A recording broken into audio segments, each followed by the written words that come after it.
क्या काशी में मोदी के खिलाफ प्रियंका पर दांव खेलेगा विपक्ष? क्या वाराणसी में मोदी को चुनौती दे पाएंगी प्रियंका गांधी? कांग्रेस ने जब प्रियंका गांधी को सियासी मैदान में उतारा और उन्हें पूर्वी यूपी की कमान सौंपी तो इसे कांग्रेस का मास्टर स्ट्रोक माना गया। हालांकि उस वक्त प्रियंका ने चुनाव लड़ने की बात को सिरे से खारिज कर दिया था, लेकिन बीतते वक्त के साथ ही उनके चुनाव लड़ने की सुगबुगाहट भी तेज हो गई है। इतना ही नहीं, उनके हालिया एक बयान ने भी इस संभावना को बल दे दिया है।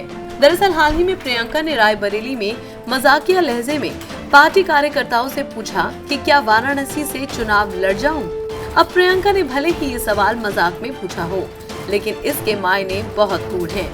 सियासी जानकार इसके निहितार्थ ढूंढने लगे हैं और ये कयास लगाए जा रहे हैं कि प्रियंका सचमुच वाराणसी से चुनाव लड़ सकती हैं। जाहिर है, अगर ऐसा हुआ तो क्या होगा? सियासी गलियारे में तो चर्चा यहाँ तक है कि वाराणसी से प्रियंका कांग्रेस और महागठबंधन की संयुक्त उम्मीदवार बन सकती हैं। असल में साल 2014 के चुनाव में पीएम मोदी को वाराणसी सीट से करीब 5,81,000 वोट मिले थे, जबकि दिल्ली के सीएम अरविंद केजरीवाल, कांग्रेस के अजय राय और बीएसपी उम्मीदवार को करीब 3.5 लाख वोट मिले थे। यानी पीएम मोदी की जीत का मार्जिन करीब 2 लाख से ज्यादा था।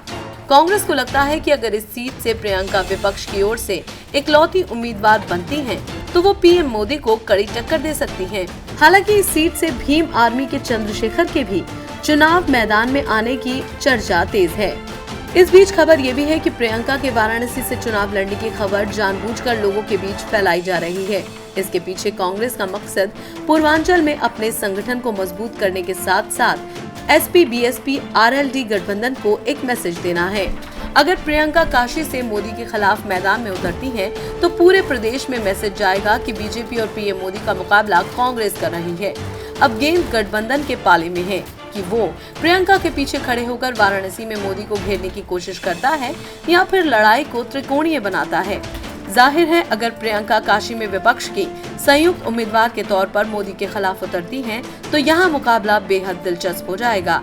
लेकिन वो मोदी को कहां तक चुनौती दे पाएंगी, इसका पता तो चुनाव के बाद ही चलेगा। इंडिया न्यूज़ वायरल की रिपोर्ट।